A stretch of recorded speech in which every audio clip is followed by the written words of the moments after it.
bem-vindo, obrigado por aceitar dividir seu tempo e conhecimento aí com a gente. E fica com você aí para você se apresentar e dar início a esse riquíssimo conteúdo com a sua experiência, sua trajetória aí no varejo e hoje também atuando aí com a consultoria e com pesquisa também no varejo. Legal, obrigado primeiramente ao Legário aí pelo convite. Conheci o Legário na minha época de macro, né, o Legário? Sim. E a gente teve bons papos lá e fizemos um bom trabalho juntos, né, na nossa época de Nielsen. E, sem dúvida, é um prazer estar aqui com colegas aí do varejo. Não sei exatamente os segmentos que já estão aí participando, mas sejam todos bem-vindos. Eu espero poder contribuir com algo aí nessa noite, até para justificar o tempo, né, que todos vão se dedicar aqui nessa uma horinha que a gente vai passar juntos. Naturalmente que a minha experiência ao longo do varejo me ajuda a falar bastante sobre o tema varejo, principalmente sobre o tema que eu vivi e continuo vivendo bastante dentro do varejo, que são os processos de price, né, de precificação, e como isso pode contribuir para a melhoria da rentabilidade, da competitividade das empresas. Mas, naturalmente, que eu não sou o dono da verdade, né? Continuo aprendendo. Cada cliente que a gente visita, a gente sempre absorve algo de interessante, de novo, de aprendizado. Então, estamos aqui também para aprender, para trocar experiência, né? Fique à vontade de qualquer questionamento, qualquer dúvida, qualquer situação que vocês queiram abordar. Só uma pergunta aí para você, Legário. Durante a apresentação, o pessoal vai ter condições de participar com perguntas ou a gente vai ficar mais para o final? Não, se você preferir, a gente já pode ir encaixando. Eu estou aqui acompanhando o painel de perguntas, porque você não vai conseguir visualizar, você vai estar com a tela, mas eu acompanho por aqui. Legal, muito bom. Tá? E se Então, tiver alguma já relacionada, eu já vou colocando. Legal, eu vou compartilhar a minha tela então, né?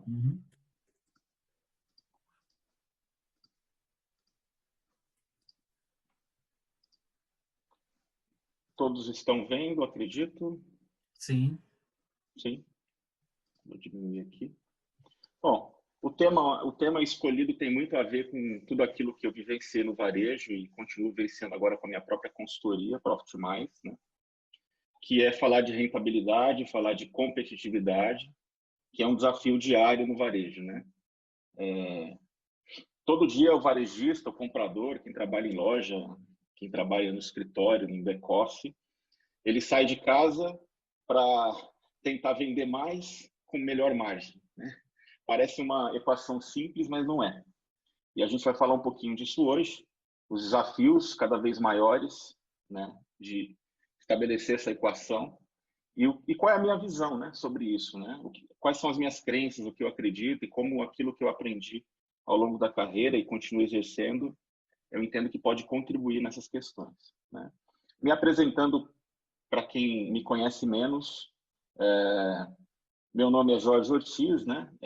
Eu tenho 44 anos e comecei no varejo em 1994 no Carrefour, aonde foi a minha escola de varejo, onde eu passei quase 17 anos. Rodei praticamente todas as áreas do varejo, né? Então, eu comecei numa área administrativa, então carrego um DNA aí inicial mais administrativo, uma área de contabilidade, folha de pagamento.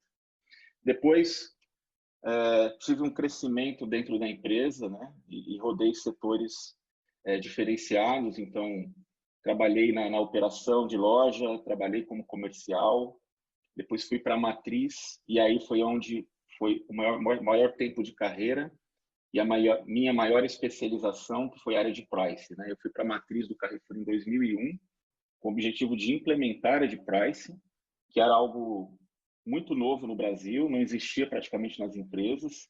Ou eu ouvia falar de algo no grupo Pão de Açúcar, mas a gente não tinha nem consultorias especializadas nessa área que dessem suporte para implementá-la, né, no Carrefour. E tudo foi acontecendo de forma muito natural, muito baseado na experiência que eu tive em loja, que eu tive com cliente, na metodologia que eu já aplicava em loja, já acreditava, e isso foi se desenvolvendo no Carrefour. Até que em 2011 eu implementei essa área no formato de supermercados do grupo, que com o passar do tempo virou Carrefour Bairro, era um formato pequeno dentro do grupo, representava 8, 10% do negócio. Em 2015, eu fui convidado para implementar a área de pricing no departamento de perecíveis, que era um desafio gigante, né? A empresa resolveu implementar de forma departamentalizada e eu fui convidado para o perecíveis. Imagina centralizar decisões de preço de açougue, hortifruti, o FLV, frios e laticínios, peixaria, fresca e assim por diante. Mas com muito trabalho, suor e lágrimas, foi muito bem sucedido. Em 2008, eu implementei a área de pricing nacional, aí juntando todos os departamentos de pricing da empresa e criando uma única diretoria. Em 2011 fui para o macro, convidado para implementar essa mesma área, e lá nós criamos a área de pricing, que não existia, para 78 lojas em 23 estados. Essa área cresceu, virou uma área de inteligência comercial, porque a gente absorveu os processos de gerenciamento de categorias. A gente também era responsável pela governança de sortimento, planogramas e assim por diante. E a minha carreira no macro foi até 2015. Quando eu saí, comecei um trabalho de consultoria, onde eu fiquei um período como consultor mesmo, né? Peguei alguns projetos e aí nasceu a ideia da Profit Mais em 2016, que é a minha empresa atual, aonde eu levo não só o trabalho de consultoria, só o know-how nessa área de pricing, mas eu também levo soluções para as empresas, para os clientes interessados. A empresa vem num crescimento muito grande, rápido. Hoje nós somos uma empresa já com mais de 200 colaboradores, entre eles em torno de 180 profissionais de pesquisa e mais ou menos 30 profissionais internos, entre desenvolvedores de sistema, analistas e consultores.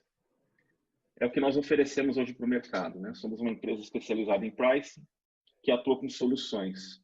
Então, a gente presta desde a consultoria, capacitação nessa área, né? Chegando em clientes que não têm absolutamente nada, não tem conceito, não tem equipe, não tem pesquisa, não tem sistemas, e a gente vai lá para realmente estruturar o processo do zero, inclusive capacitar pessoas para que possam depois conduzir a área.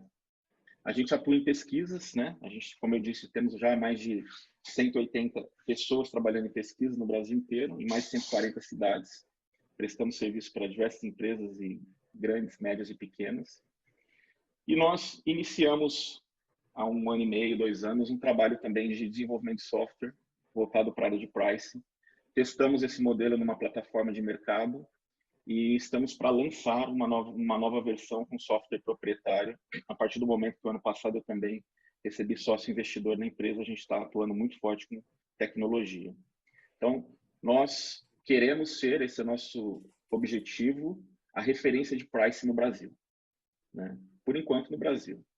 E acreditamos muito nisso, porque nosso foco é muito em qualidade, em prestação do bom serviço ao cliente, e é algo que eu sempre acreditei, sempre foi uma filosofia de trabalho mesmo nas multinacionais, e é uma coisa que hoje eu continuo levando como cultura para toda a minha equipe. Esses são alguns dos clientes que nós atuamos, né? Tanto na área de pesquisas, como na área de sistemas, como em consultoria. Então, clientes bem diversificados, varejo atacado, não só varejo, a gente também entra em indústrias e varejistas de segmentos diferentes. Então, como eu disse, a gente tem tido bons resultados aí, né, nessa área onde a gente atua. Quem quiser conhecer um pouco mais, eu não vou delongar muito aqui sobre a empresa, temos o nosso site, profitmais.com.br. Bom, em relação... tem uma pessoa mandando uma mensagem que não está conseguindo entrar. Será que ele se inscreveu? Mas eu vou só dizer que ele tem que se inscrever. Ok. Em relação ao tema de hoje, antes de eu falar propriamente dito de pricing, né, é importante entender o contexto, né? E é uma coisa que eu sempre levo para os meus clientes, né? Eu não vou vir aqui vender uma ferramenta, não estou aqui para vender pesquisa. É claro que isso, ao final, vai ser o resultado da gente entender o mercado, entender o teu negócio, entender o cenário, e aí sim nós vamos desenvolver um trabalho focado na tua necessidade. Mas qual é o contexto, né? Agora há pouco a gente estava batendo um papo informal, eu comecei no Carrefour lá em 94, como vocês viram, e muita coisa mudou de lá para cá, né? O mercado mudou muito, marcas que eram consolidadas, marcas que eram famosas, né? Empresas simplesmente desapareceram ao longo do tempo. O cliente era um cliente muito mais previsível, né? E hoje a situação é completamente diferente, né? A gente vai em praças. Eu tenho visitado empresas, clientes em lugares que se dizia que se podia ganhar dinheiro, né? Exemplo de Manaus, né? Eu tenho clientes em Manaus. Manaus, na minha época de Carrefour, era a praça que a gente subia a margem. Não tinha concorrência, né? Então, a margem era 3, 4 pontos acima da média nacional. Hoje você vai em Manaus, é impressionante. Eu fiquei lá, às vezes eu fico lá 2, 3 dias, você liga a televisão à noite, é a guerra do tambaqui, né? Todo mundo querendo vender tambaqui mais barato que o outro, né? Então a concorrência cresceu demais, novos formatos, novos canais, tá aí o e-commerce uma realidade, né? Formatos tradicionais como padaria, farma, também viraram concorrentes do varejo tradicional, né? Então, e viraram até destino em algumas categorias. Por exemplo, muita gente vai em farmácia buscar fralda, não vai no supermercado, vai buscar leite em pó, leite para criança, né? Fortificado, e não vai no supermercado e assim por diante. E esses números são confirmados aí por institutos como a Nielsen, né? Onde eu recebi aqui algumas informações, eu tenho recebido. É um ambiente de consumo cada vez mais fragmentado, cada vez mais competitivo. As propagandas em relação ao tema cresceram demais nos últimos anos, lançamentos da indústria, e se o varejista não tomar cuidado, não cabe na gôndola, né? A quantidade de lançamentos de marcas e produtos que vem aí todo ano, canais diferenciados de compra, né? O fator e-commerce crescendo a cada ano e uma nova geração, né? Que tem uma cabeça totalmente diferente da minha geração, por exemplo, né? Eu nem me considero velho, né? Com 44, vou fazer 45 anos, mas a gente vê uma geração aí chegando que tem hábitos de consumo e um comportamento completamente diferente. E isso precisa ser levado em consideração. Então, o fato é que o ambiente, né, de consumo, ele se tornou muito mais competitivo, muito mais complexo, né? Muito mais racional até, porque a quantidade de informação que o shopper, o comprador, ele tem hoje, o consumidor, é muito maior que antigamente. E o fato é que quem manda agora é o shopper, né? Não dá mais para gerir o negócio sem olhar para quem é teu cliente, quem é que consome, quem é que frequenta a minha loja, quem é que compra aqui e no meu concorrente, né? Então, a relação varejo-indústria, ela vem melhorando a cada ano, mas ainda eu vejo muita oportunidade nesse sentido da tomada de decisão pensando no shopping. É engraçado que às vezes eu participo de palestras da indústria, né, que do ponto de vista de pricing, me parece às vezes muito desconectado com o varejo. A indústria, né, tem uma inteligência, tem criado áreas de pricing, áreas de inteligência, mas você chega no varejista e você vê um discurso completamente diferente. Então, assim, fica nítido que às vezes, como disse o Garrincha, né, num determinado momento lá, né, falaram para ele driblar 5 e marcar o gol, né? E ele falou: vocês combinaram com os russos, né? Porque às vezes eu vejo isso nas palestras da indústria, né? A estratégia é muito bem definida, mas combinaram com os russos, são os varejistas. Parece que o jogo às vezes não está muito bem combinado, é onde gera os conflitos. E o fato é que se esse jogo não for bem combinado, se a decisão não for pensando no shopper, no comprador, no consumidor, os dois vão sofrer, né? Com competitividade, com rentabilidade, porque é esse cara que tem o poder de compra hoje, então é vital atender a expectativa desse cara que está na loja comprando. Temos um outro fator, né? Que eu gostaria de destacar. O surgimento do chamado cash and carry ou atacarejo nos últimos anos. Eu me lembro que eu estava lá no Carrefour em 2007, quando o Carrefour adquiriu o Atacadão. Ninguém muito bem sabia qual era o potencial disso. E está aí o que nós temos hoje, né? 13 anos depois, a quantidade de lojas de atacarejo no Brasil, não só dos dois maiores, Atacadão e Açaí, mas redes regionais, é uma coisa absurda que vem crescendo a cada ano e que realmente está tendo uma penetração cada vez maior nos lares, né? Aqui esse gráfico mostra o ritmo de abertura de lojas do cash and carry aí nos últimos anos, né? Então, é astronômico o crescimento que a gente vê e, embora a gente perceba aí uma leve reduzida nesse crescimento acelerado, mas é o fato que isso ainda continua muito forte, o ritmo de crescimento no Brasil. Legal, eu estou tocando, se tiver alguma pergunta aí, fica à vontade, tá? Não me interromper, tá? Eu coloquei aqui o pessoal que eles podem fazer perguntas aí. Uhum. O atacarejo hoje é uma realidade, né? Não é mais uma promessa, mais do que uma realidade, incomodando principalmente os varejistas tradicionais, principalmente o hipermercado, perdeu uma fatia muito grande em relação a esse e outros formatos, né? Hipermercado já é um formato que não só no Brasil, mas no mundo, não tem mais como crescer, né? É muito difícil crescer com o hipermercado, né? Mas a gente sabe que tem algumas redes trabalhando muito bem, pelo menos conseguindo manter o formato e manter uma atratividade. Mas não é um formato para se apostar num crescimento como um formato de vizinhança, de cash and carry e até de supermercado. A gente vê uma variação no Brasil também muito grande. Às vezes a gente se esquece que o Brasil é um país continental, né? É diferente de um país da Europa, né? Onde uma extensão territorial do tamanho de São Paulo, às vezes do Rio de Janeiro, é um país. E o Brasil tem diferenças de hábito, diferenças culturais muito grandes. Então, esse também é um fator que precisa ser levado em consideração, porque às vezes eu já trabalhei em multinacionais e que eu percebo, a maioria dos compradores são de São Paulo, né? Aí, vamos centralizar a compra em São Paulo, as negociações para a gente potencializar o negócio. A ideia é boa, mas aí o cara não conhece as regiões, né? E aí ele começa a deixar faltar produto que lá no Nordeste é muito importante. E às vezes não é que no Nordeste é importante. Às vezes é importante em Recife, é importante em Salvador, é na cidade, né? Às vezes falta o café aqui em Piracicaba, que é o mais vendido. Então, o fator regionalidade no Brasil, ele é extremamente relevante para qualquer decisão no varejo, principalmente na área comercial, né?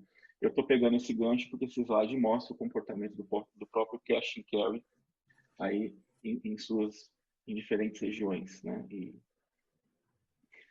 o fato é que o cliente, já falamos, tem o poder de compra, né? Não é o varejo que vende, é o cliente que compra, né? É isso que ele precisa entender.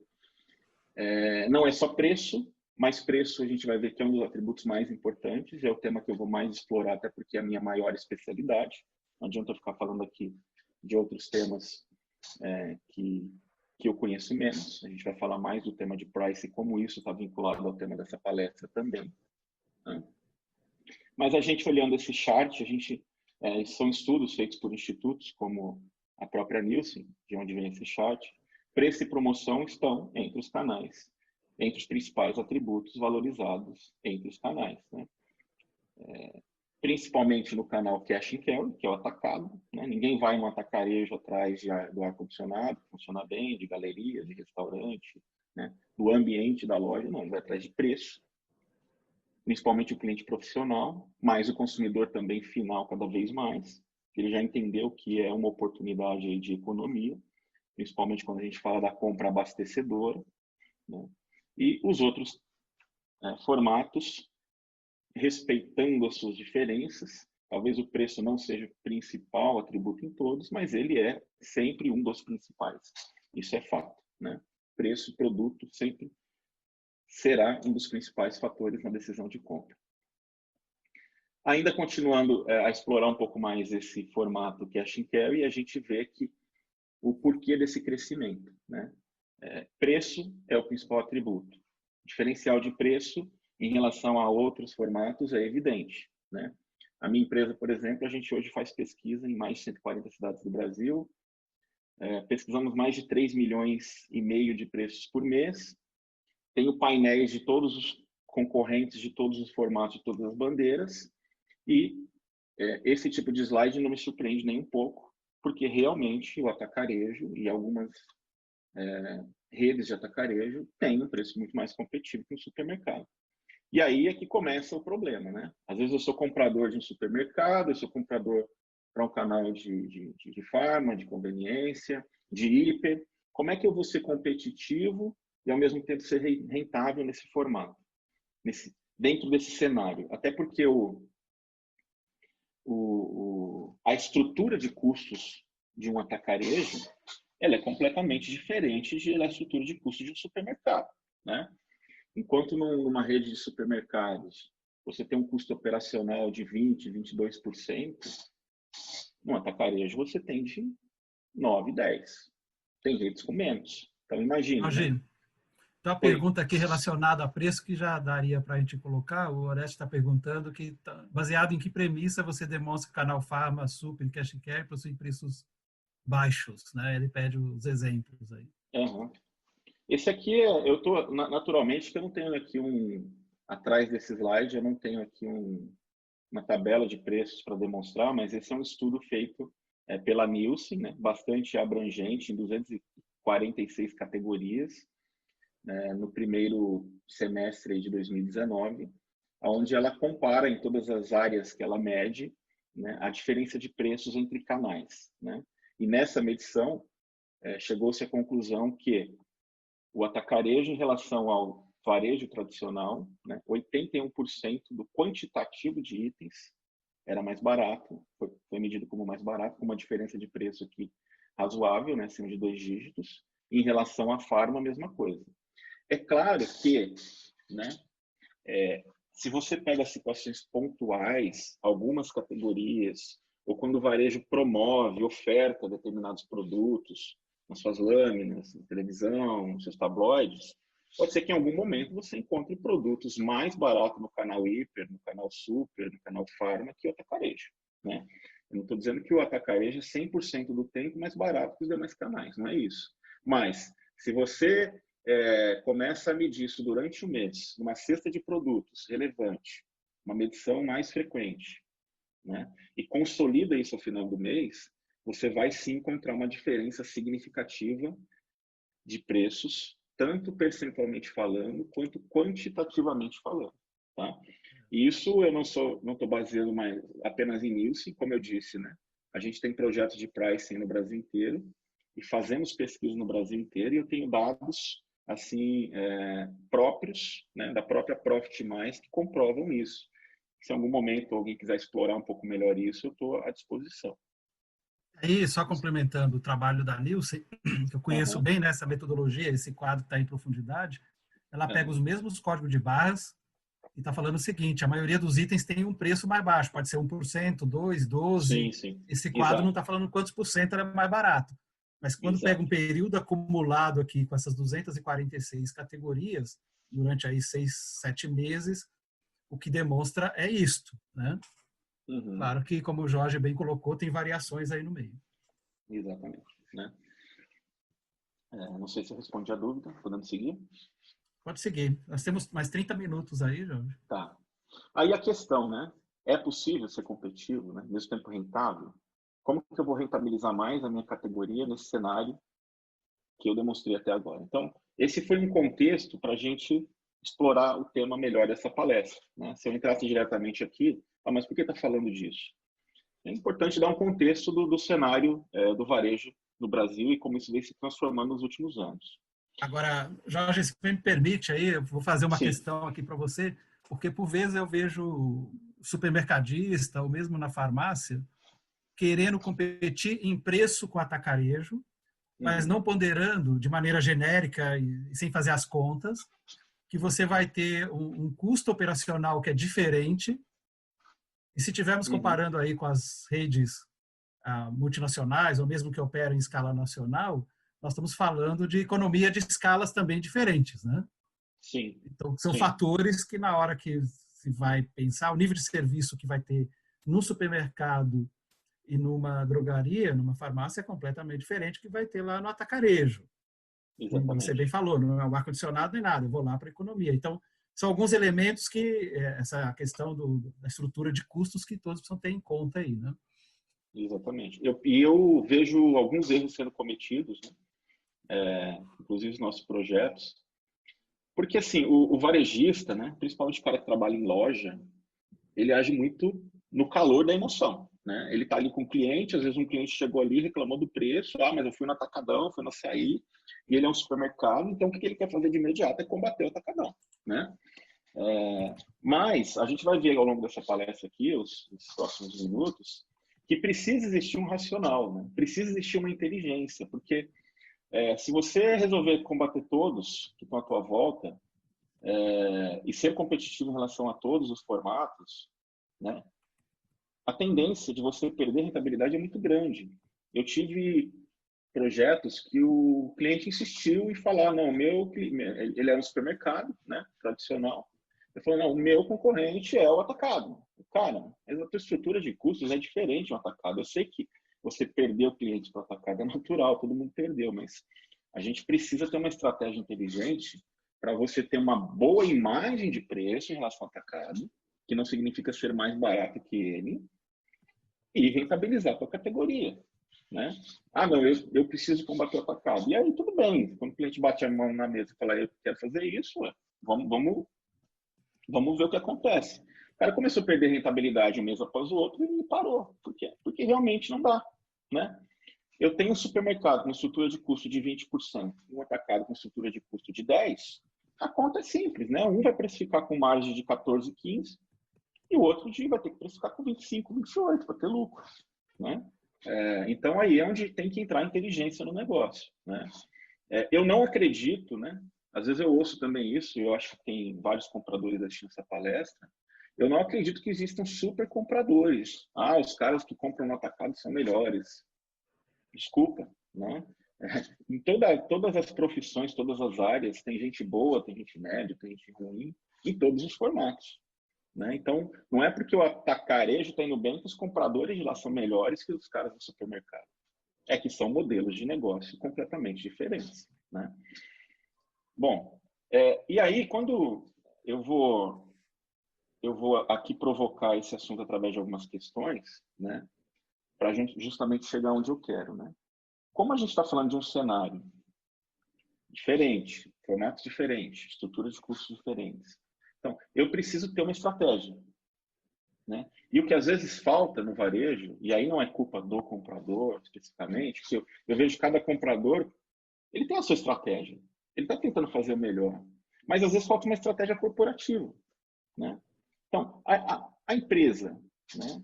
Ele tem uma estratégia por categoria de produto, ele já definiu quem são as categorias que ele quer ser dominante naquele mercado onde ele atua, né? O processo de formação de preços dele é estruturado, é estratégico. Como é que ele define as promoções? Ele mede o resultado das promoções, se tiveram retorno ou não, né? O sortimento está adequado ao tamanho da loja, ao tipo de cliente? A cadeia de distribuição é eficiente? Tem informações de mercado para atuar de forma estruturada nas negociações táticas e estratégicas com os fornecedores? Essas perguntas são provocativas. Por que são provocativas? Porque precisa existir uma resposta. Se o varejista não estiver preparado para responder isso, a tendência dele deixar de ser competitivo, perder rentabilidade é muito grande. Porque significa que ele está atuando só no tático, no dia a dia fazendo incêndio. Ele não tem uma estratégia, né? E aí, às vezes, joga-se a responsabilidade para o que alguns definiram como gestor da categoria. É bonito, né? Gestor da categoria. Que é o super comprador, né? Esse cara tem que negociar, comprar, fazer pedido, abastecer, precificar, tem que se relacionar com as lojas, ele tem que visitar a loja, hein? O cara cobra ele porque ele não vai na loja. Tem que vender, tem que dar lucro e ele tem que pensar estratégico, né? Então, assim, é o super-homem. Ele não tem bons processos para fazer isso, né? Tudo manual. E é tudo manual, né? Como é que esse cara vai fazer isso? Às vezes pensa que eu vou contratar o melhor comprador do mercado, vou colocar aqui, o cara vai fazer tudo isso muito bem feito. E não vai. Porque, assim, o dia a dia do varejo é intenso, né? Imagina agora com esse negócio do coronavírus, eu tenho cliente falando, cara, depois vamos adiar a nossa reunião porque eu tenho que apagar um incêndio aqui na loja porque o negócio está pegando. Então, assim, é isso. Então, se não existir processo, se não existir inteligência, se existir sistemas, né? Se não tiver uma organização adequada que propicie o comprador fazer um trabalho estratégico, né? Ele não vai conseguir rentabilizar a categoria dele, não vai conseguir ser competitivo, né? Então, o que eu encontro em muitos casos, né? Muitas atribuições para o mesmo gestor, para aquele comprador, falta de processos claros e eficientes, decisões tomadas olhando apenas internamente e não olhando o cliente, que é o que a gente falou, tanto até agora, e um desalinhamento estratégico, né? Então, nem a empresa mesmo sabe exatamente onde ela quer ir. Eu cheguei uma vez para um presidente de uma rede, não vou falar qual, naturalmente não é ético, mas a primeira pergunta que eu fiz para ele, a gente ia começar o projeto, eu perguntei, quem é o teu cliente-alvo? Ele parou, ele ficou pensando assim uns 3 minutos, ele falou, todos. Aí, eu falei, não, mas... eu falei, não, tudo bem, eu sei que a gente tem que atender todos os clientes que entram na loja, mas você tem que ter um alvo, né? Porque começa daí, né? A gente vai falar disso daqui a pouquinho. Então, assim, esse modelo que joga tudo nas costas do comprador e depois chama ele de gestor da categoria, parece muito bonito no papel, mas ele acaba perdendo ao longo do tempo o foco no quê? No cliente. Por quê? A fórmula, ela não fecha, a conta não fecha, né? A pressão do resultado e a concentração de tarefa faz que ele tome decisões sempre muito imediatistas, sempre no tático, não pensando no estratégico, né? Pô, meu resultado não está indo bem, o que eu vou fazer? Sobe o preço da batata. Puta, subiu o preço da batata, o item mais sensível do FLV.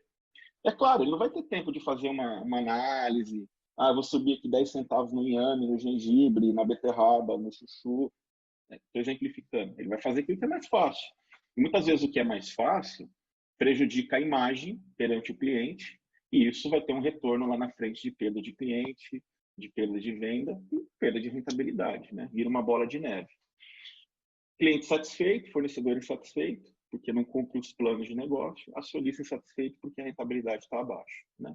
Então, Jorge, tem uma pergunta aqui, né, que a Vânia coloca, que é a questão de não dar autonomia para o comprador, mas me antecipando um pouco, tem a questão de ter estratégia, de dar ferramentas, né, de posicionar também nessa linha, né? Não é autonomia também, mas acho que não é só autonomia, né?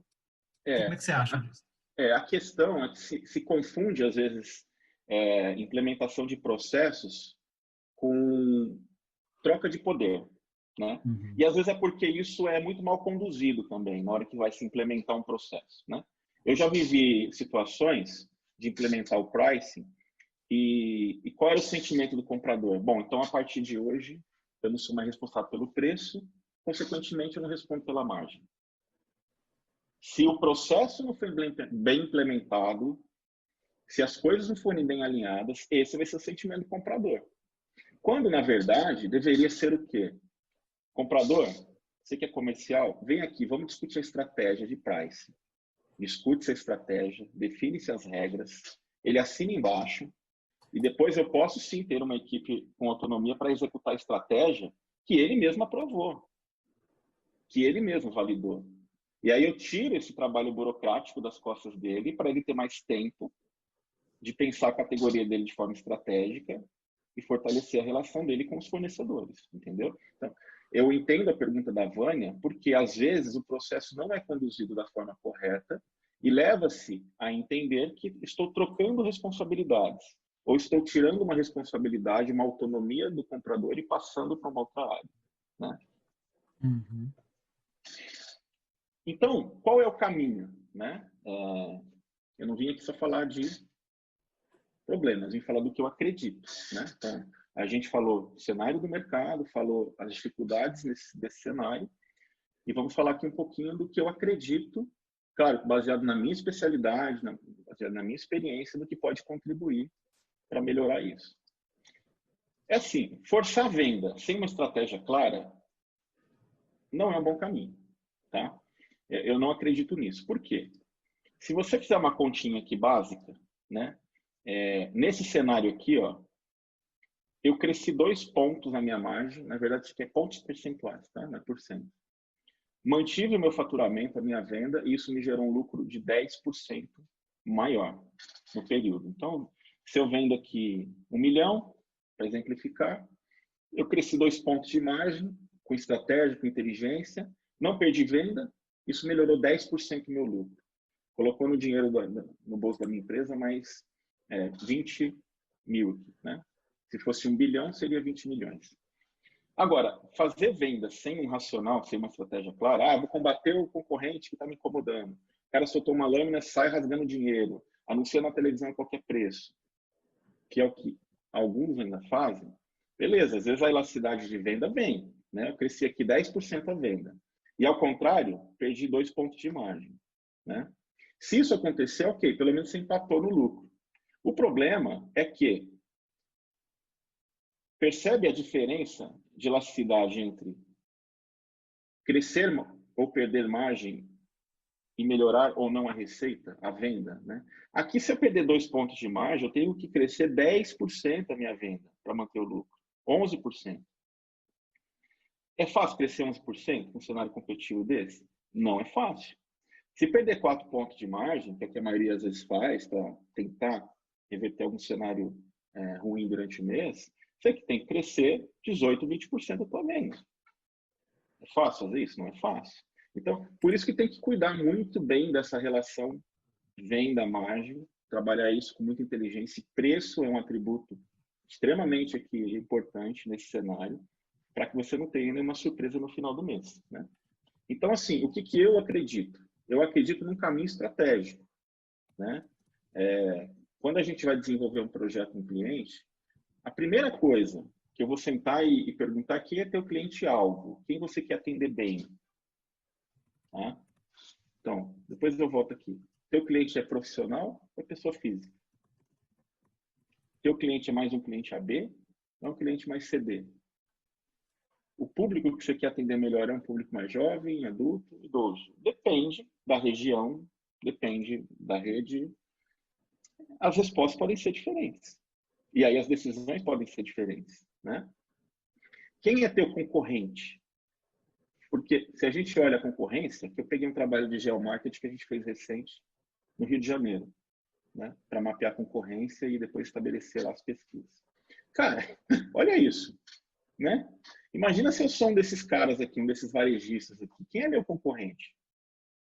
Então, sim, concorrente aqui não falta, mas quem é que tira o cliente da minha loja? O principal, ou os dois principais? Isso precisa ser bem definido, né? A minha estrutura mercadológica está adequada? E aí eu vou dar um exemplo aqui também, né? Que eu vejo alguns absurdos por aí, né? O varejo normalmente trabalha com estrutura de 4, 5 níveis, né? Departamento, seção, grupo, subgrupo. Mas tem muita confusão ainda, né? Isso aqui é exemplo real de um cliente que definiu o departamento leite longa-vida, seção leite tradicional, grupo leite desnatado e subgrupo leite desnatado de 1 litro.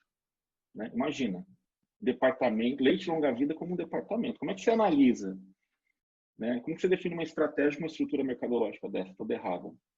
Não dá, né? Então, assim, a gente precisa organizar a estrutura mercadológica e isso tem que estar relacionado com a tua proposta de valor em relação ao cliente. Aí nós vamos falar de estratégia de categoria, né? Estratégia de categoria, legal. Imagine que eu sou um supermercado, o meu cliente-alvo é um cliente AB, que eu estou em regiões com público, uma concentração de público de renda maior.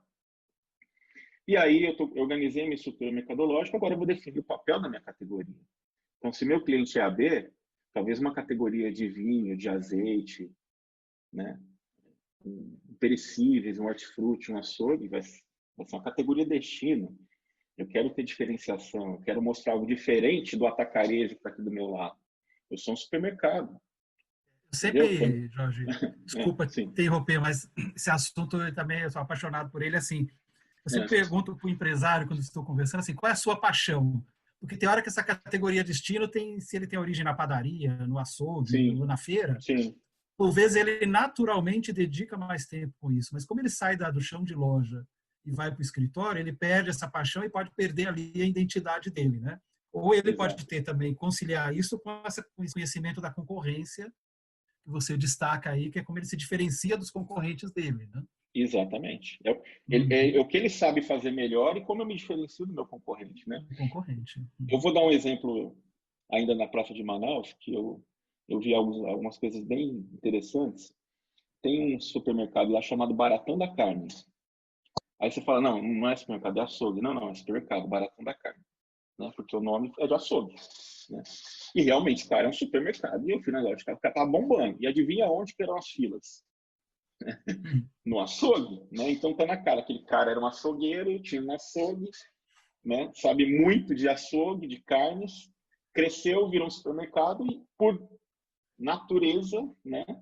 Não é, acho que não teve nenhuma consultoria que foi lá e ajudou ele, mas ele, por natureza, transformou aquilo, o açougue, como categoria destino no negócio dele. E é interessante que os clientes vão comprar carne, mas também compram outras categorias. E ele tem açaí do lado dele, ele tem atacadão, ele tem caras que tem uma diferença de preço na média muito maior e a loja dele está cheia. Mas por quê? Ele criou uma diferenciação, né? É o que a gente vê também em São Paulo, pelo menos São Paulo que eu acompanho mais, com muita intensidade, são os sacolões, né? Os hortifrutis, ganhando espaço, quer dizer, eles têm o DNA ali no FNV de ótima qualidade, mas ele vai agregando o que complementa aquilo para o consumidor dele, desde o azeite, aí vai ampliando ali e vai oferecendo um serviço diferenciado. O sacolão tem tirado, pelo menos em São Paulo, um bom espaço aí no supermercado, fazendo isso, né? Então, o que eu estou querendo mostrar, e vocês vão ver que cada mês a gente vai chegar nessa conclusão. Embora o cenário é mais difícil, é mais competitivo, o cliente é mais exigente, se você tem uma estratégia, se você sabe quem você quer atender, e você estrutura os processos da empresa com foco no cliente que você quer atender bem, né? A tendência de você conseguir ser competitivo, passar uma boa imagem, né, de sortimento, de preço, e ainda ser rentável, ela é muito boa. Ela pode sim acontecer. Porque aqui, olha, falando já do quinto e do sexto passo, depois de definir esses passos anteriores, é que a gente vai falar de sortimento, vai falar de price, vai falar de negociação. Por quê?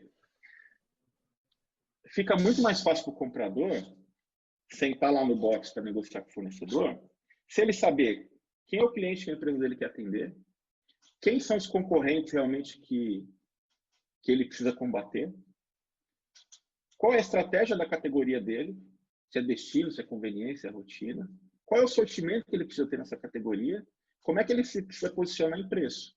Se ele sabe tudo isso, ele vai ter uma discussão muito mais estruturada com a indústria, concorda? Agora, se a empresa dele fala, vai lá e negocia, mas vai lá e negocia baseado em qual estratégia? Ele vai fazer o melhor dele, eu tenho certeza que vai fazer o melhor. Mas ele vai fazer aquilo que ele acha que é correto e muitas vezes está desconectado, cada um está indo para um lado, né? Eu tenho um comprador indo para uma direção e tem outro indo para outra, né? Então, é o que eu vejo isso muito acontecer em alguns varejistas, né?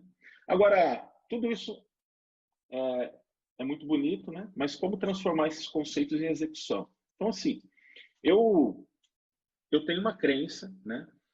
O comercial, como eu mostrei, não consegue fazer tudo sozinho, né? Pensar estratégico, precificar, né?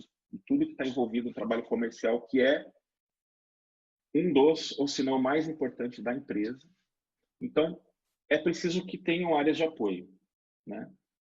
E não apenas mais aquelas áreas tradicionais que a gente está acostumado, né? O cara de operações cuida da loja, recursos humanos, financeiro, marketing, né? Cada vez mais eu vejo a importância de uma área de inteligência comercial nas empresas, que ajude a área comercial a execução correta das estratégias de preço, de sortimento, que cuide do cadastro. Até porque, além de tirar essa rotina operacional do dia a dia, é um cara que vai atuar de uma forma mais neutra, né? Ele não está com aquela pressão do resultado, né, que o comprador às vezes tem, e que às vezes obriga ele a tomar uma decisão errada. E não é a decisão errada porque ele quer tomar, é a decisão que ele toma pensando produto e não cliente, né? Eu já convivi com situações que o comprador ele pensava assim: bom, já que esse fornecedor está me sacaneando, já que ele não quer me dar a condição que eu preciso, eu vou subir o preço dele, porque pelo menos subindo o preço dele vai cair o volume dele e ele vai vir aqui negociar. Na cabeça dele estava correto pensando nisso, mas onde fica o cliente nessa história, né? Eu vou subir o preço do leite moça, do Nescau, né? Eu vou subir o preço da batata, da cebola, do tomate, eu vou subir o preço do arroz Camil para punir o fornecedor? E como é que fica o cliente? Entendeu? Então, uma área de inteligência que tenha previamente discutido esses processos, estruturado, como é que tem que funcionar, como é que tem que se posicionar, ela vai ter um sangue um pouco mais frio nesse momento e vai poder discutir isso de uma forma muito mais racional e até ajudar o comprador a tomar decisões, né, de uma forma um pouco mais inteligente. O que muda quando a gente implementa um processo desse, né? Então, a gente sai daquele modelo onde eu negocio com o fornecedor, defino uma nova tabela de custo. Claro, eu vou brigar para ter melhor tabela, mas vou definir.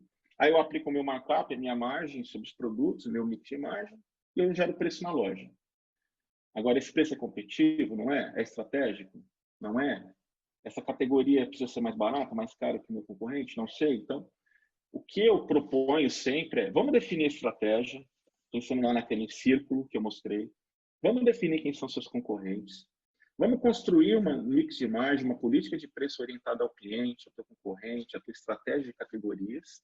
E isso vai te dar mais condições de discutir e negociar com o fornecedor. Então, esse ciclo ele inverte, né?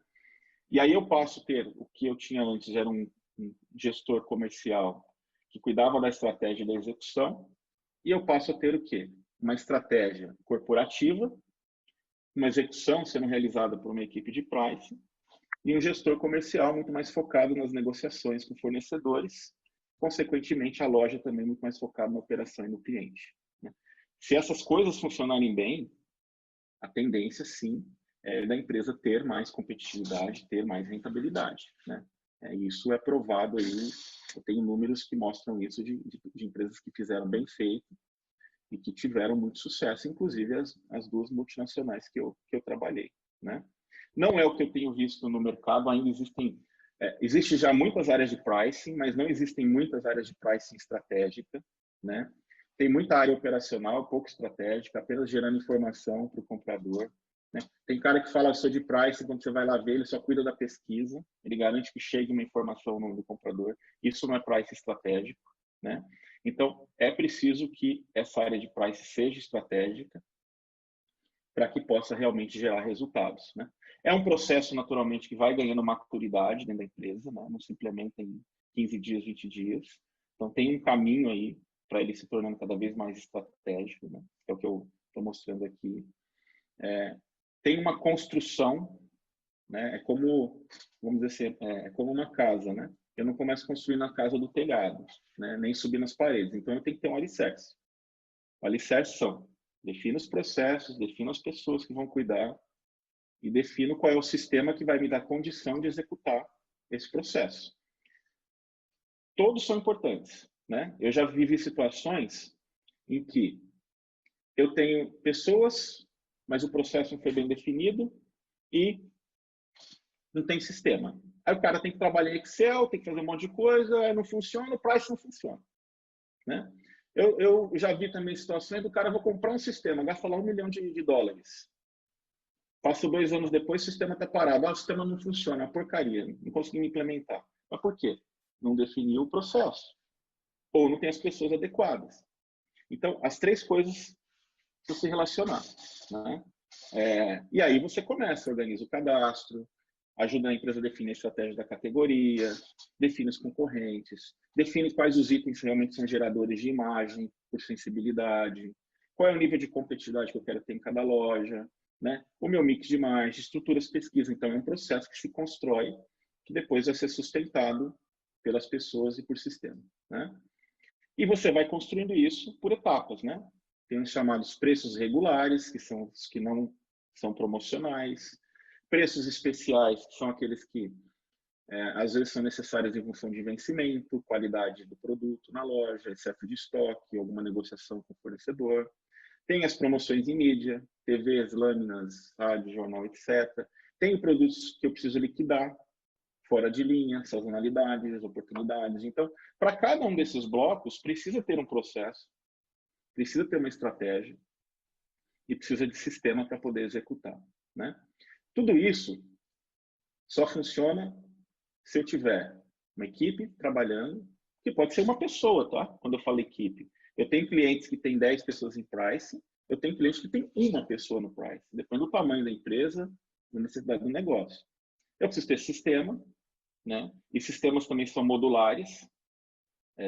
Tem sistemas que trabalham os preços regulares, outras promoções, markdown, etc. que é o caminho que a Profit Mais está tomando agora. A gente tem um bom módulo já de preço regular, né? Já tem um bom módulo de análise e negociação e estamos partindo para outros. Eu tenho que ter pesquisa, não necessariamente é contratar uma empresa, mas às vezes o meu negócio é grande, é melhor. Mas se não é grande, como alguns clientes que eu tenho, coloca a mão de obra própria, a gente só entra com software. Então, equipe, sistema, pesquisa. E principalmente um patrocinador forte, né? Por quê? É uma mudança de cultura de gestão, né? Às vezes, o cara faz aquilo daquela forma há 30 anos. Eu cheguei aí, eu tenho clientes aí que são muito tradicionais, e quando eu cheguei, tinha compradores com 25 anos, 30 anos de empresa, 35 anos de empresa.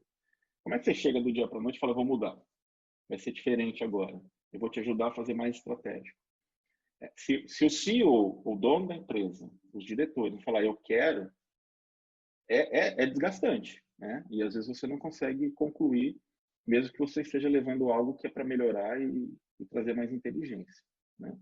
Então, até porque o meu horário está encerrando, eu acredito muito nisso, né? Eu acredito muito até no que eu faço, no que nós fazemos na Profit Mais, que é o que eu aprendi ao longo da carreira no varejo, que é levar essa inteligência de processo, né? Principalmente aqui falando de pricing, que mexe diretamente com a rentabilidade, com a competitividade. E a partir do momento que você implementa isso, e eu tenho vários clientes que podem testemunhar a favor, você tem um processo funcionando, né? Não é mais aquela coisa de ficar apagando incêndio todo dia. Claro que apagar incêndio sempre vai existir no varejo, não tem jeito, né? Mas você tem lá um processo funcionando, você tem uma pesquisa acontecendo, você tem um sistema te dando suporte nas recomendações de preço, nas análises, nas negociações com fornecedores. Você tem uma equipe de pricing, até de compras, trabalhando com dados, né? E aí esse ciclo todo fica muito mais fácil.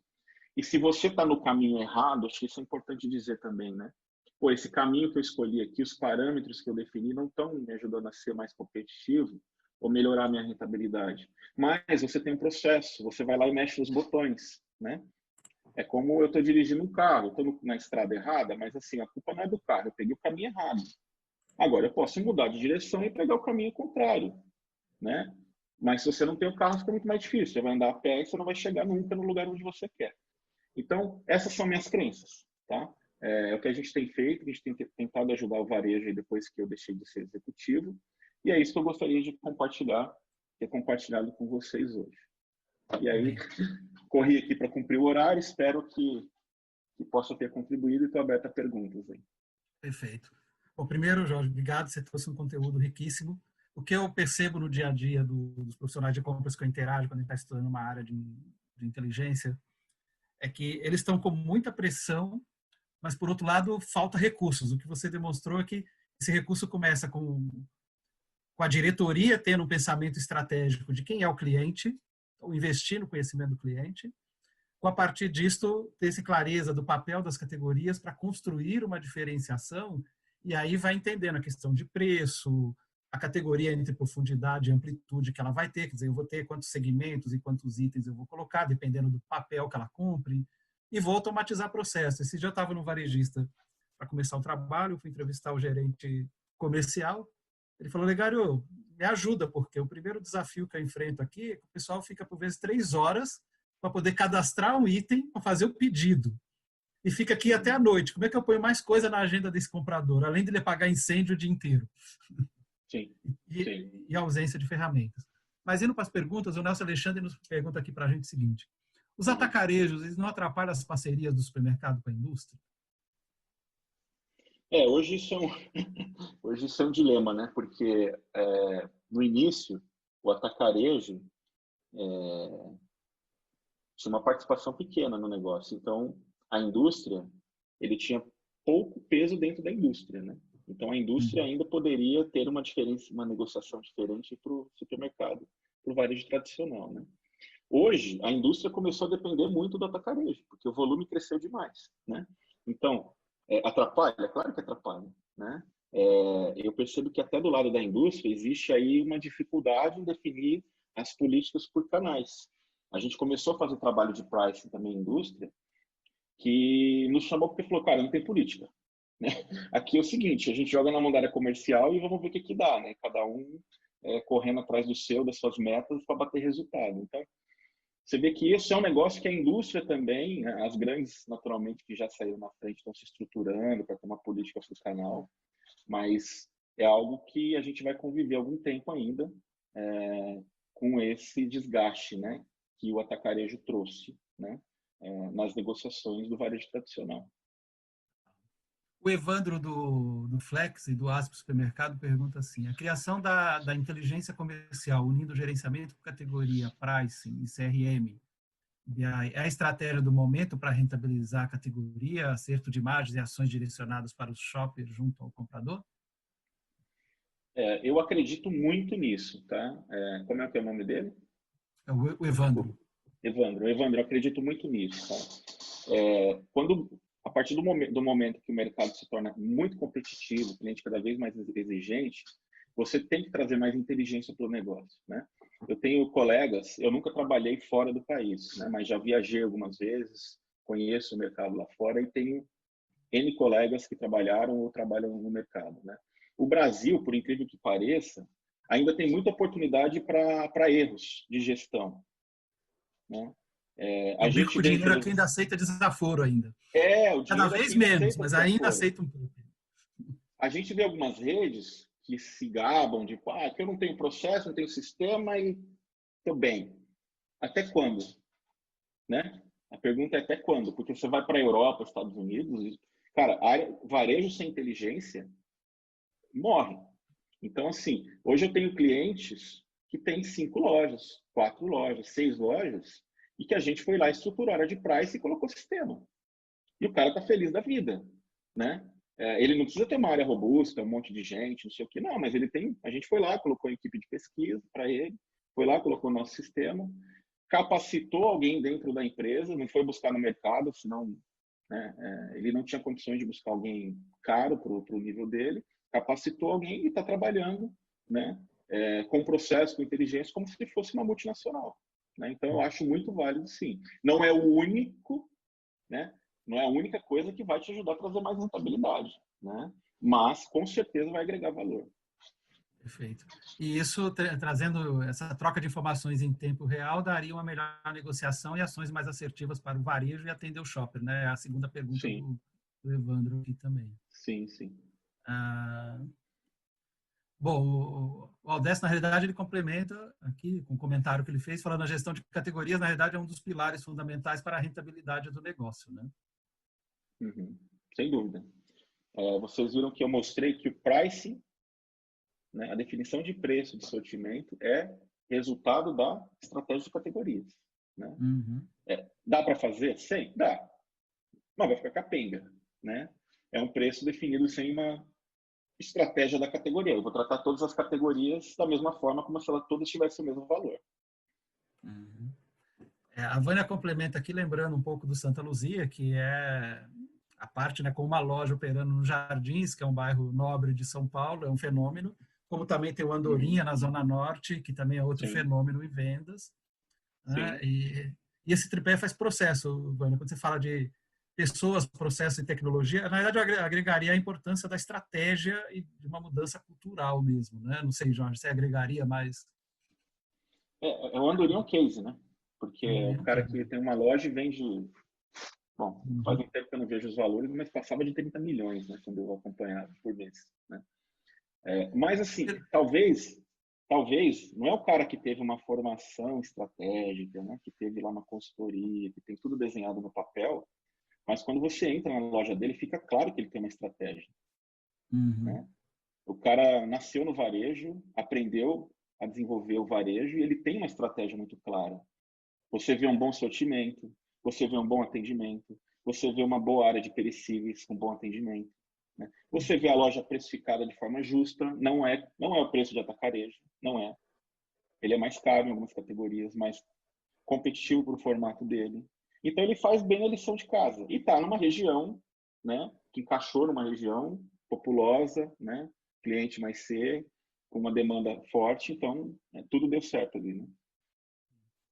O Alessandro pergunta para você se dá para dar uma noção de mix, de margem, olhando para os 4 papéis dos consumidores. Na verdade, acho que o papel das categorias, né, Alexandre, que você quis dizer ali, de rotina, destino, etc. Né? É, eu, eu não coloquei esse chart aqui na apresentação, mas assim, falando de rotina, nós estamos falando do quê? Arroz, feijão, óleo, leite, açúcar, massa, assim por diante, né? São categorias Uhum. de compra frequente e alta penetração. São categorias que normalmente você tem uma venda acima da média e uma margem menor.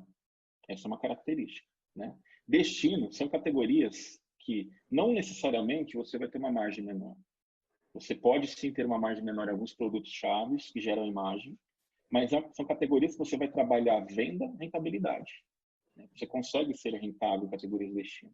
E conveniência, o nome já diz, né?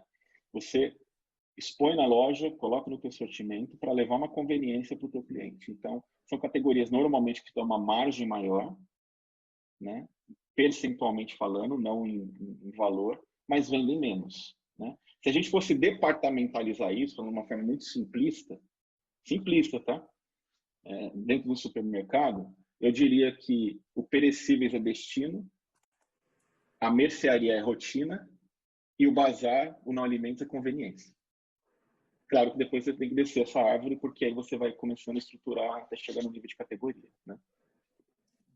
O Pocai faz uma pergunta aqui, que ele fala o seguinte: como é que a gente vai ser efetivos em pesquisa de preço em batata se ele vende o tipo, se o concorrente vende o tipo B e ele vende o tipo A, né? Tem ferramenta para medir isso, para poder traçar algum comparativo? Uhum. É, é por isso que, assim, quem faz pesquisa, a gente tem crescido muito nessa área de pesquisa, Profit, porque a gente entende do varejo, do price e do mercado. Porque, assim, realmente pesquisar perecíveis, especialmente hortifruti, é diferente de pesquisar mercearia. Achocolatado Nescau é achocolatado Nescau no sul, é achocolatado Nescau no Nordeste. É a mesma coisa, mas código de barra. Batata, cebola, tomate, carne, assim por diante, você tem o fator qualidade que influencia muito. Então, assim, uma das coisas que eu sempre recomendo aos meus clientes, vai definir o concorrente de perecíveis, vamos escolher concorrentes que tenham o mesmo padrão. Por exemplo, um Carrefour não vai querer concorrer com a quitanda da esquina. Ele tem que concorrer com Extra, com Big, com Walmart, assim por diante. Ah, mas a loja do cara do Extra é pior que a minha. Bom, pode ser que tem variações, mas o padrão da empresa de compra, de atendimento, de exposição, de produto é muito parecido, né? E mesmo assim, nessas categorias, a gente agrega na pesquisa a questão de verificar calibre, verificar qualidade e tirar foto dos itens. Porque no momento de decisão, você tem ali a foto para poder avaliar se você está comparando o mesmo item. Então, é a forma que a gente encontrou de gerar mais segurança, mais credibilidade para o comprador, até para uma área de pricing, tomar decisão nesses casos. Perfeito. O Oreste fala o seguinte, que tem um paradigma do mercado aí há mais de 50 anos, na negociação, que é o vendedor versus o comprador, né? Que é o que predomina. Então, a indústria percebe o comprador atarefado, sem conhecimento do PDV, e numa relação antiga aí. Você vê que pós-coronavírus isso pode mudar um pouco? Olha, é... eu gostaria que sim, né? Mas eu acho que não é o fator coronavírus que vai mudar isso, né? O fato é que eu conheço um pouco o lado da indústria, como eu disse, a gente tem até clientes e também às vezes participei de algumas palestras. A conversa ainda está muito desalinhada com o varejo, né? A indústria está definindo a estratégia lá sem falar com o varejo, né? Ah, eu vou vender para o supermercado X. E aí ele define a política de preço para vender para aquele canal. Tá, mas ele foi lá, entendeu o supermercado, quem é o cliente do cara, quem ele quer atender, qual a estratégia da categoria do supermercado? Ele não foi. Ele definiu a estratégia dele. Então ele chega, às vezes com muito mais informação, com uma estratégia muito mais clara, foi pensada dentro do negócio dele, mas o varejista está em outra vibe, entendeu? E aí é onde geram os problemas, né?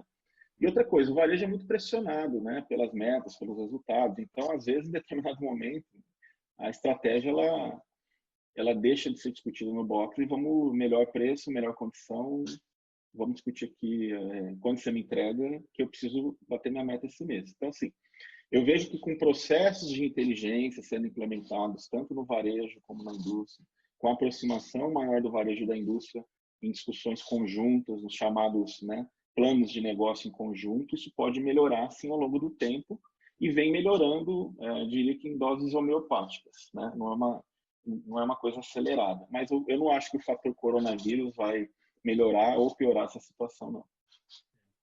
Aquele que já tinha uma tendência para colaboração, para trabalhar conjunto, se acentua. Mas também aquele que tinha um comportamento diferente disso, oposto disso, pode até acentuar uma negociação mais dura ali, pela pressão que ele pode estar recebendo. O Aladim eu do vi Giasse... até... Pode falar. Não, só o Aladim do Giasse complementa aqui que a importância de trabalhar o time, né? E para o comprador é fundamental também sentir o cliente no piso de loja, né? Que ajuda muito aí no pensamento do negócio. Mandar um abraço para o Aladim aí. Eu conheço gerente do Combo de Araranguá. Exatamente. Mas Paula assim, pergunta... o papel de operações, não perdendo o gancho, ele é importantíssimo, né? É o cara que está na frente do cliente.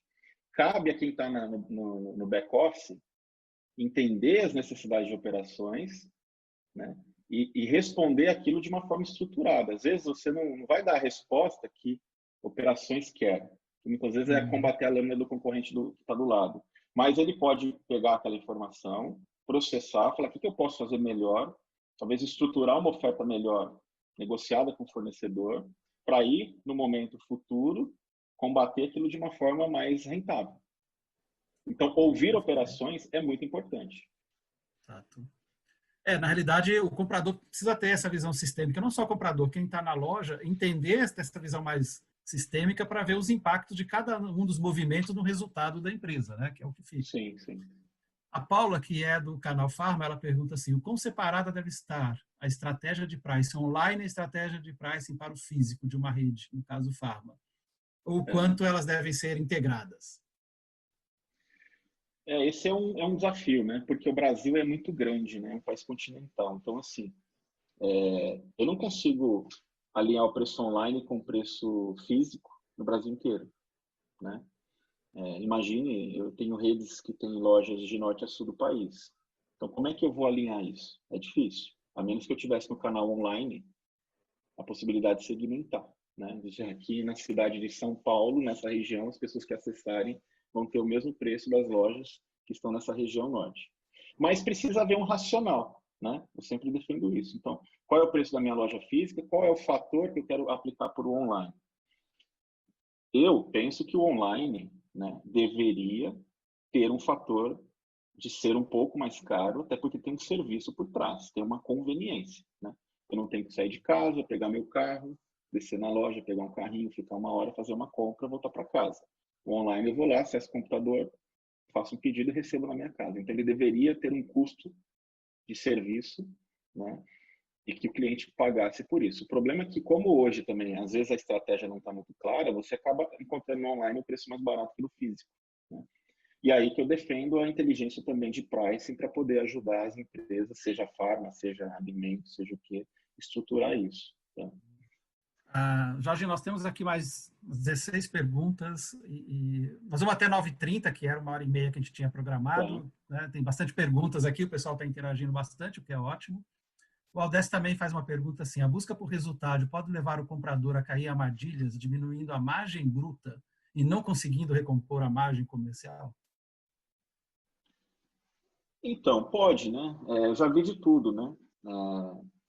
Eu já vi o comprador falar, pô, eu vou vender mais, né?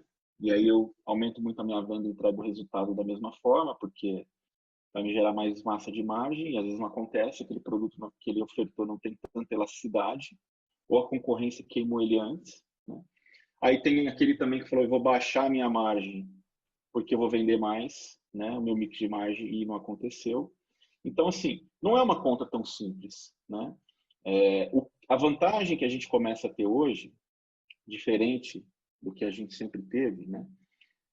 Que é a experiência, né? Eu, por exemplo, eu chego no varejista, a gente estrutura um mix de margem para ele porque está baseado na nossa experiência, está acostumado já a trabalhar, olha o mercado, faz pesquisa, sabe fazer, né? Mas é difícil você transferir esse know-how para todas as pessoas, né? Então, a vantagem que a gente começa a ter hoje são os chamados sistemas com inteligência artificial. Por quê? É onde você começa a medir o comportamento da compra, o comportamento da venda relacionado ao preço, e aí você começa a predizer o que vai provavelmente acontecer no futuro se você fizer um movimento de preço, né? Até por isso que a gente está investindo na Profit muito em tecnologia, inclusive tem uma pessoa hoje, um profissional de inteligência artificial aprimorando nossos sistemas, porque o varejo hoje é muito tentativa e erro, né? Abaixo minha margem, puta, não deu resultado, volta, né? Ou o movimento contrário. Então, não é uma equação simples mesmo, né? Não podemos condenar o comprador quando ele, às vezes, parte para uma estratégia dessa que ele tentou, né? E ele não tem, às vezes, a condição de predizer o que vai acontecer. A Kátia faz uma observação aqui, ela é compradora do canal Pharma, falando que, por vezes, a indústria gera meta de crescimento como análise do mercado geralmente baseado no ano anterior, sendo que o mercado aí é muito dinâmico. Uhum. E o Pocá ressalta aqui que no JBP o pricing deverá ter um capítulo especial. Isso é um erro também, né? Hoje a gente vê vários varejistas já com uma área de pricing, mas o cara nunca participa de uma reunião com a indústria, né? Ele nunca está lá no box, ele nunca participa de uma reunião top to top, né? Então ele está totalmente desconectado do comercial, ele não sabe que o comercial está negociando com a indústria e às vezes ele está aplicando regras lá que foram definidas, mas já não são mais. E então essa desconexão não existe às vezes só entre empresas, né? Entre fornecedor e varejo, existe dentro da empresa. Então esse tipo de processo, um JBP, deveria ser incluir uma área de pricing para que o comercial esteja alinhado com o price em relação às suas definições, suas estratégias e em relação à indústria também. Para quem não conhece a expressão JBP, é um Joint Business Plan, quer dizer, um trabalho, é um plano de negócio elaborado entre varejo e indústria, de uma forma conjunta, né? Esse Exato. é o mundo ideal. O Paulo de Tasso faz uma pergunta assim: como a área de inteligência comercial poderia ajudar o comprador a agir mediante os custos altos praticados por muitos fornecedores neste momento de coronavírus? Medir o mercado, né? Eu sou o defensor da pesquisa, que quem vai dizer se você está recebendo um custo alto ou barato é o mercado, né? E você pode ter certeza que se você tiver dado na mão, tiver estruturado, a discussão é diferente. A gente implementou áreas de pricing em clientes que não tinham uma rotina de pesquisa, a gente foi lá e colocou, né? Estruturamos, e a indústria mudou até o gestor que ia atender o comprador. Tirou um cara que era júnior e colocou um cara mais sênior. Mudou tabelas assim do dia para a noite, né? Eu participei de uma palestra de pricing, eu não vou dizer o nome da indústria, não seria ético, mas eles estavam se gabando porque eles tinham 108 tabelas de preço, né? Então é o seguinte, ele vai, assim como o varejo trabalha o mix de margem das categorias de produtos, né, e das lojas, a indústria hoje está trabalhando o mix de margem do varejo. Para quem eu vendo mais barato, para quem eu vendo mais caro. Se o varejista não está preparado, não tem dado, não tem informação, a tendência é ele pagar mais caro, seja agora nessa época de coronavírus ou não. Perfeito. A Adriana do Gias está perguntando assim: até que nível as pesquisas de preço devem ser consideradas para a precificação dos produtos, tendo em vista este momento do mercado em função aí da pandemia? Usa apenas a título de informação ou pondera para considerar a pesquisa como parâmetro? A Adriana não vale. Tô brincando com ela, mas é que a gente é cliente nosso e ela é minha filha de pricing lá no Gias, né? Mas eu entendo a pergunta dela, né? É a pergunta que muitos varejistas estão fazendo. Olha, por incrível que pareça, né? Até uma coisa que eu achei que ia ter uma queda no nosso negócio agora, porque como muitos segmentos estão parando e tal, não estão tendo demanda, cresceu muito a demanda do varejo para nós em relação à pesquisa, porque ele justamente quer entender o que o mercado está fazendo. Então, assim, eu entendo, Adriana, que não existe uma resposta única, é um mix. Você vai identificar, através das pesquisas, categorias que estão se movimentando muito rápido, e não adianta você precificar olhando a pesquisa, você tem que estabelecer um bom mix de margem para aquela categoria, continuar acompanhando a competitividade, a rentabilidade da categoria, mas mais para definir o teu mix de margem naquela categoria, e outras categorias que não estão sendo influenciadas aí pelo Covid-19, você pode continuar aplicando as políticas de price normalmente. Mas isso só vai descobrir mantendo as pesquisas e medindo o resultado aí com frequência do que está acontecendo no mercado. Para a última pergunta aqui, então, o Oreste pergunta o seguinte: por que o comprador não faz o papel de xerife do shopper bloqueando a ação de uma indústria específica? Ele está falando dos aumentos de preço, que é a bandeira dele aí. É assim, o comprador tem que vestir a camisa do cliente, sim, né, do shopper. Porque ele é o cara que vai vender para o consumidor final, né? Então, agora, é natural que essa discussão precisa ser racional, né? Porque também não pode faltar produto, né? Uma coisa é vou parar de comprar um produto que participa 0,010% do meu negócio. A outra é falar, eu vou parar de comprar um produto que tem um volume de vendas significativo, né? Uhum. Então, é muito importante ele estar estruturado, que as discussões sejam racionais, com dados, com números, com evidências, para que ele consiga o melhor negócio pensando no cliente dele, né? Mas partir para o modelo de negócio que existia no passado, que é murro na mesa, rompe aqui, volta daqui um mês, ninguém vai sair ganhando nessa história, né? Perfeito. Bom, entendo que tivemos aí 1h30 excelente, Jorge.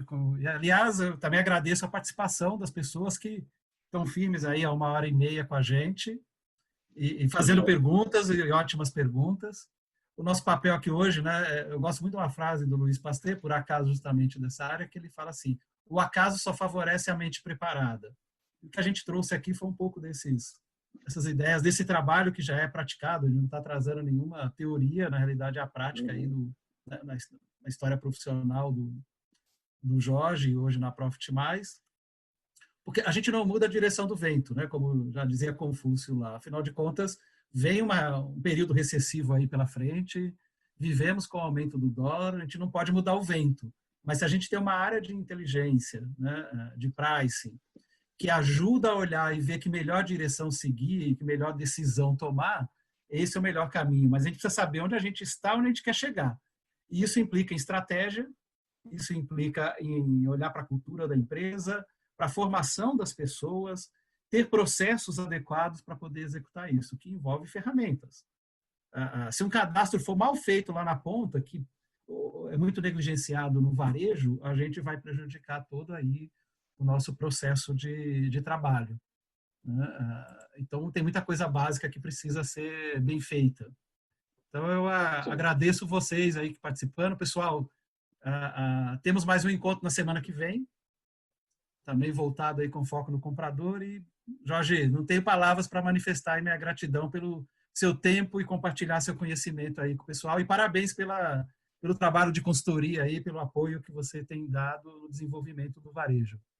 Legal, eu que agradeço, Olegário, agradeço a todos que participaram.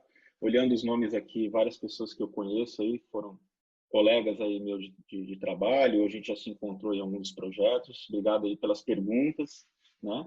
E se quiserem continuar com algum contato, né? No nosso site lá, www.profitmais.com.br, tem uma página Entre em Contato Conosco, né? Quando você preenche ali, vai vir um e-mail diretamente para a minha caixa de e-mails, tá? Aí fique à vontade, tá? Você pode mandar um e-mail, a gente vai se comunicando, daqui a pouco troca telefone e estreita a relação. Obrigado a todos e boa noite a todos aí. Boa noite para todos e uma feliz Páscoa aí, né? Tem um feriado, sei que está no meio da correria, já falei que vocês são heróis anônimos no varejo, para abastecer os lares e garantir, inclusive, a Páscoa para muitos. Então, nosso muito obrigado aí também.